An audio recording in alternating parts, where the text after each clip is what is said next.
O jornalista Roberto Cabrini, do SBT, realizou uma das palestras mais prestigiadas do 24º Congresso Gaúcho de Rádio e Televisão, que está acontecendo no Hotel Continental em Canela. Logo após, ele concedeu uma entrevista coletiva, onde abordou diversos temas como pena de morte, redução da maioridade penal e a situação política e econômica do país. Cabrini começou falando da sua participação no Congresso da GERT. Olha, eu me senti extremamente honrado e feliz por estar num ambiente de tantas pessoas dinâmicas. Eu pude sentir a vibração de cada um de vocês.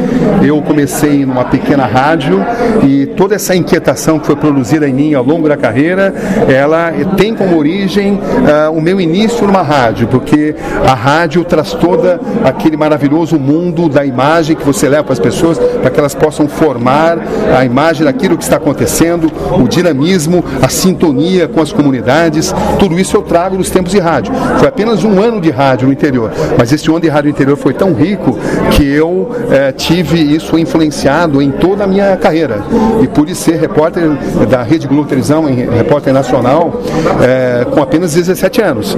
Então o rádio é um veículo muito especial, plenamente em sintonia com os anseios das comunidades e que jamais vai deixar de existir. Eu me sinto muito honrado de estar num congresso onde tantos radialistas também estão presentes. Afirmou que a realidade tem que ser mostrada por vários ângulos. É muito cômodo você mostrar uma determinada realidade apenas por um ângulo, apenas pelo lado mais poderoso que vai te dar, muitas vezes, melhores condições logísticas de você fazer a matéria. Você é levado a isso porque aquele determinado lado pode ser uma guerra, pode ser uma cobertura política, vai te dar mais estrutura, mais infra, vai te agradar mais e você vai ser levado, mesmo que você não queira, a privilegiar esse lado da história. Isso pode ser cômodo, mas isso não é jornalístico. O grande desafio da nossa profissão é contemplar todas as visões. Se a gente quer ser chamado de jornalista, como manda o figurino, a gente precisa contemplar todas as visões.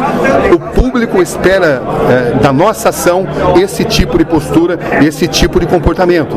Então, mostrar os vários ângulos de um determinado acontecimento é a melhor forma de melhorar o país, de produzir conscientização e de produzir melhores escolhas. Disse ser contra a pena de morte e favorável à redução da maioridade penal. Eu sou totalmente contrário, porque se uma injustiça acontecer, já não terá valido a pena. Eu acho também que o Estado não tem o direito de acabar com uma vida.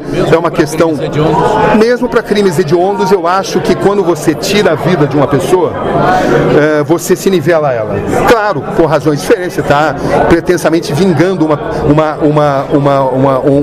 uma vítima. Mas eu acho que justiça não se faz com vingança.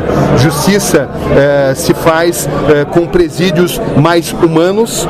Eu acho que, da mesma forma que eu sou contra ao fato de não existir prisão perpétua no Brasil, acho totalmente errado, teria que haver prisão perpétua. Eu sou contra a pena de morte, porque a prisão de morte dá ao Estado o direito de tirar uma vida. Em alguns casos isso se justifica, com certeza, um crime hediondo. Quem é que vai dizer que não se justifica? Mas só quando você dá isso ao Estado, amanhã pode ser você a vítima de uma tremenda injustiça, porque da mesma forma que se usa a pena de morte para acabar com a vida de alguém que cometeu um crime hediondo, pode se usar para acabar com a vida de alguém com um pensamento político divergente. Então é algo muito subjetivo. Quem vai tomar a decisão de quem deve morrer, quem não deve morrer? Quem é o ser supremo a quem nós devemos entregar a chave da justiça de que pode provocar a morte? Eu acho que quando nós matamos alguém pretensamente para exercer justiça, nós nos desvelamos a quem a gente está tentando combater. Então eu sou contra, embora possa compreender os anseios de quem pede pena de morte em determinados crimes. Entendo toda a postulação, todo o clamor por justiça. Quanto à maioridade penal, eu diria para vocês que eu acredito que seres humanos com 16 anos são perfeitamente responsáveis, prontos para assumir pelos seus atos, pessoas de 16, 17 anos, meninos de 16, 17 anos, que não são mais meninos, que já são homens, cometem crimes exatamente porque eles são usados por uma questão de preciosismo, pelo fato de eles não responderem penalmente como adultos. Então, eu acredito que as pessoas com acima de 16 anos já deveriam responder por todos os seus atos, da mesma forma que eu não acredito nesta lógica de você poder ficar preso apenas 30 anos. A prisão perpétua é uma necessidade. Abordou a situação política e econômica do país. Eu vejo uma evolução, nossa situação econômica está um pouco melhor, mas isso não pode nos impedir de lutar contra a corrupção.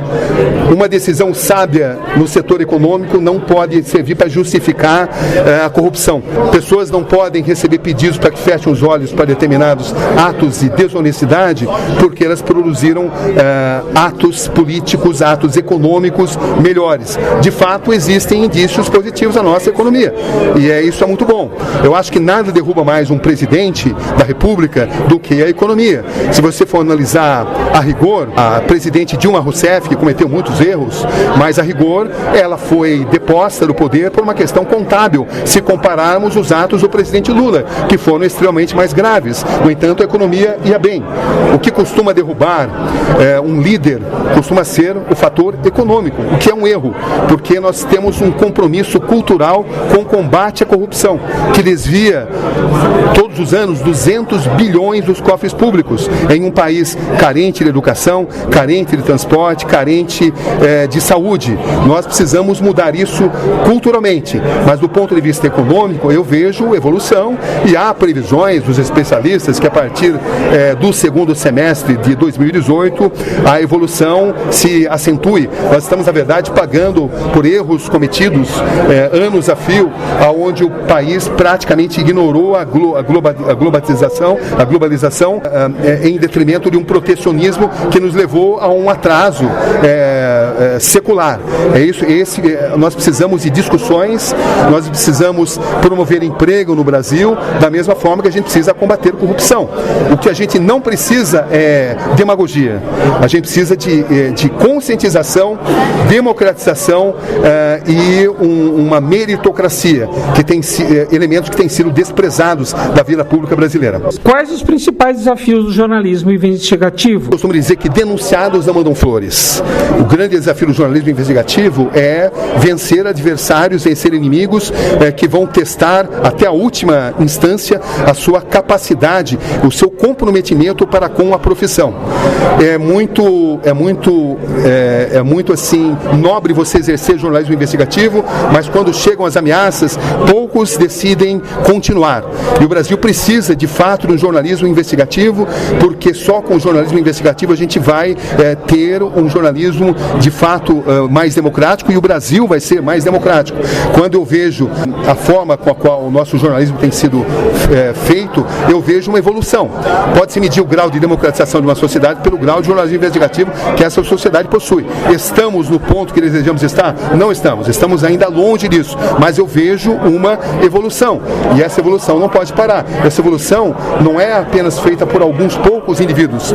Essa evolução vem da conscientização dos donos de emissoras, essa conscientização vem dos profissionais, dos redatores, vem da necessidade que nós temos de democratizar o país através da informação correta, não fazendo com que as pessoas pensem aquilo que a gente quer que elas pensem, mas promovendo um pluralismo de ideologias, uma diversidade de opiniões, porque assim a gente vai tomar melhores decisões, e essas decisões vão refletir em eleições de decisões melhores. O Brasil só vai melhorar quando a população, de um modo geral, estiver mais bem preparada para eleger as pessoas que de fato merecem, e quando compra de voto, uma atividade tão comum, deixe de ser algo tão facilmente executável. Este foi o jornalista Roberto Cabrini, do SBT. Para a Rádio Agerte, Eduardo Liães.